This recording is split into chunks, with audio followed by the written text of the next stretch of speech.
I am deeply concerned about the escalating repression of First Amendment protected speech and assembly on college campuses across our country. To all the elected university boards and appointed presidents, it needs to be very clear: your students' constitutional rights doesn't end when they enter your campus grounds. Mr. Speaker, I'd like to submit for the record the statements from the ACLU and from Bend the Arc. Without objection.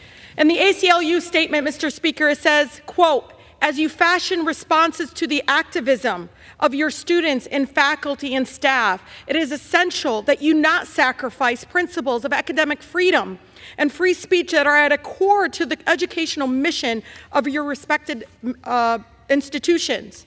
From Bend the Arc statement, protest, quote, "Protest is essential to our movement work and must be protected. And we firmly stand against anti-Semitism being used as an excuse to threaten free speech and criticism of university and U.S. policy. To be clear, criticism of American policy towards Israel is not inherently anti-Semitic," end of quote. Mr. Speaker, dissent is a fundamental American value.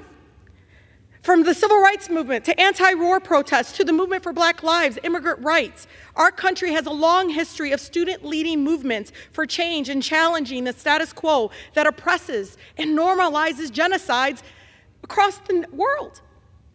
I am deeply moved by the courageous young people in more than 100 encampments at colleges across our nation that are demanding divestment in support of a genocide in Gaza and apartheid government of Israel. I had the opportunity, Mr. Speaker, to visit an encampment at University of Michigan that has public programming. They put it online for families and on various issues. The day I went, they were recognizing the anniversary of the Armenian genocide and having someone also speak about the connectivity to the Palestinian Nakba. It was inspiring to see these brave students across races of all faiths and backgrounds standing side by side in solidarity to protest for peace. From Jumu'ah prayer to Shabbat, they are coming together in a way I wish my colleagues would welcome. Sending in militarized police forces and even snipers to stop these students for exercising their First Amendment right is truly disgusting. My colleagues are so outraged by students opposing genocide and apartheid, but many of these same members were completely silent last year when we saw the dramatic increase of threats, literally death threats, on historical Black colleges and universities across the country.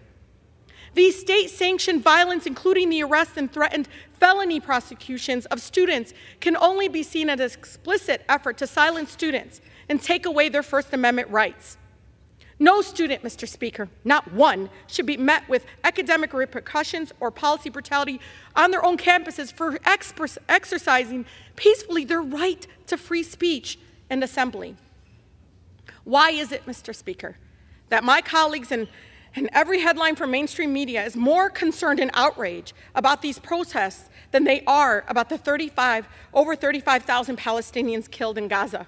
70% of them are women and children. There are no universities left in Gaza. No outrage. Multiple mass graves have been uncovered at several locations that Israeli forces have recently withdrawn from. 200 bodies found at El Shifa Hospital, literally fresh bodies found with their hands tied behind their backs, naked. Where is the outrage for these war crimes? And this is not just me. This is the United Nations High Commissioner for Human Rights. Our government isn't just complicit to this genocide, we're actively participating. Students are occupying their campuses to peacefully protest for an end to these atrocities and divestment in this genocide and apartheid. They are even renaming some of the buildings after Palestinian children that have been killed. These students should be praised for standing up for what they believe in, not vilified, smeared with misinformation campaigns and silence.